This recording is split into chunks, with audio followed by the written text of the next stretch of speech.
Season 7 ആദ്യമായിട്ടല്ല ഈ wild card എന്ന് പറയുന്ന ഒരു പരിപാടി നടക്കുന്നത്. സീസൺ 7 വരെ ഉണ്ട് ഈ വൈൽഡ് കാർഡ് എന്ന് പറയുന്ന പരിപാടി. 1 തൊട്ട് 2 തൊട്ട് 3 4 5 6 ഒക്കെ ഉണ്ട്. അപ്പൊ ഈ വൈൽഡ് കാർഡ് എന്ന് പറയുന്നത് എന്താണ്? ഗെയിം സ്റ്റാർട്ട് ചെയ്ത് 50 ഡേയ്സോ 30 ഡേയ്സോ 20 ഡേയ്സോ ഒക്കെ കഴിയുമ്പോൾ നടക്കുന്ന ഒരു പരിപാടി. അതായത് അത്രയും ദിവസം അവർ ഗെയിം കണ്ടിട്ട് വന്നിട്ട് ഉള്ളിൽ ഗെയിം കളിക്കുന്ന ഒരു സ്ട്രാറ്റജി. അതിലെ മെയിൻ ഹൈലൈറ്റ് എന്താണ്?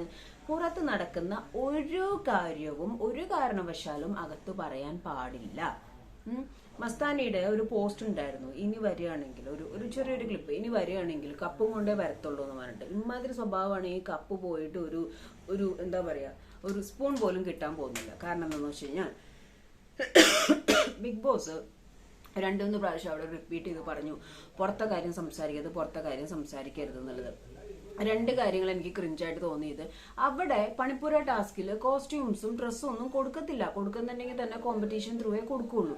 അപ്പോ മസ്താനിക്ക് ഫസ്റ്റ് ഡേ വന്ന ഉടനെ തന്നെ ഡ്രസ്സ് കൊടുത്തപ്പോൾ മസ്താനി ചോദിക്കും, ഇതെന്താ ഞങ്ങൾ കൊണ്ടുവന്ന ഡ്രസ്സൊക്കെ എവിടെ? ഞങ്ങൾ കൊണ്ടുവന്ന ഡ്രസ്സൊന്നും തരാതെ ഇത് മാത്രം തരുന്നത് ശരിയാണ്? ബിഗ് ബോസ് തമാശയ്ക്കായിരിക്കാം, എന്നാൽ പോലും എനിക്ക് ആ ഒരു ഇത്രയും വൈൽഡ് കാർഡിൽ വന്ന ആൾക്ക് ഈ സാധനം അറിയില്ലെന്ന് എനിക്ക് തോന്നി. അതിനേക്കാൾ ഡേഞ്ചറസ് ആയിട്ടുള്ള ഒരു സംഭവം, ഷൈത്യ അനുമോളെ ബാക്കിൽ നിന്ന് കുത്തുന്നുണ്ട് എന്നുള്ള കാര്യം അവിടെ സംസാരിച്ചു. അതേപോലെ തന്നെ റെന ഫാത്തിമ, അവിടെ ജിഷിൻ പറയുന്നുണ്ട് റെനയുടെ സൗണ്ട് ഭയങ്കര കീ കീ കീ കീ എന്നാണ് കേൾക്കുമ്പോൾ മ്യൂട്ടാക്കുന്നത്. അതേപോലെ തന്നെയാണ് നമ്മുടെ മസ്താനിയുടെ സൗണ്ട്, ചീവിടുന്ന സൗണ്ട് പോലെ തന്നെയാണ്.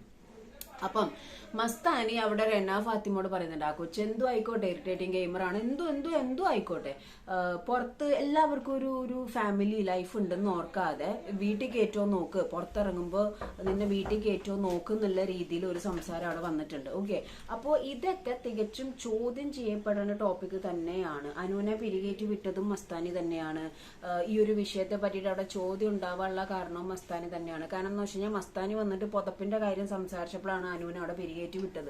അപ്പൊ മസ്താനിക്ക് എന്തായാലും മുട്ടം പണി വരാൻ പോകുന്നുണ്ട്. അത് എന്തായാലും ചോദിക്കുന്ന കാര്യം തന്നെയാണ്. എന്തിനാണ് ലാലേട്ടൻ വരണവരെ വെയിറ്റ് ചെയ്യണമെന്ന് എനിക്ക് മനസ്സിലാവുന്നില്ല. ആക്ച്വലി കൺഫെഷൻ റൂമിലോട്ട് വിളിച്ചിട്ട് ബിഗ് ബോസിന് വേണമെങ്കിൽ പണിഷ്മെന്റ് കൊടുക്കാം. അപ്പൊ ഈ ജിഷിനും അത്യാവശ്യം അവിടെ ജിഷിനും മറ്റേ പുള്ളിയൊക്കെ അത്യാവശ്യം സംസാരിച്ചിട്ടുണ്ട്. എന്നാൽ പോലും കൂടുതലും മസ്താനോടെ പുറത്തെ കാര്യങ്ങൾ സംസാരിക്കുകയും അനുവിന് കുറച്ച് ക്ലിപ്പ് ഇട്ട് കൊടുക്കുകയും എല്ലാം ചെയ്യുന്നുണ്ട്. അതേപോലെ രേണുവിന്റെ അടുത്താണെങ്കിൽ എല്ലാവരുടെ അടുത്താണെങ്കിലും പുറത്തെ കാര്യങ്ങൾ റൂൾസ് ബ്രേക്ക് ചെയ്തിട്ടുള്ള ഒരു ഗെയിമാണ് മസ്താനി കളിച്ചുകൊണ്ടിരിക്കുന്നത്. അതിനെന്തായാലും മുട്ടം മണി മസ്താനി വെയിറ്റ് ചെയ്തിരിക്കുന്നുണ്ട്. ഇപ്പൊ ശൈത്യയുടെ കേസാണെങ്കിൽ എന്താണെങ്കിലും അനുവിനൊരു ഇൻഫർമേഷൻ കൊടുക്കുന്ന പോലെ, അല്ലെങ്കിൽ റെന ഫാത്തിമയുടെ അടുത്ത് വീട്ടിൽ കയറ്റില്ല, നീ പുറത്തിറങ്ങുമ്പോൾ നോക്കിക്കോ എന്ന് പറഞ്ഞ കാര്യങ്ങൾ, അതൊക്കെ ഒരാളുടെ ലൈഫ് കളയുന്ന രീതിയിലെ കാര്യങ്ങളാണ്. അത് ശരിക്കും എന്തർത്ഥത്തിലാണ് അങ്ങനെ സംസാരിച്ചെന്നുള്ളത് ചോദിക്കുകയും നല്ല രീതിയിൽ പണിഷ്മെന്റ് മസ്താനിക്ക് കൊടുക്കണ്ട.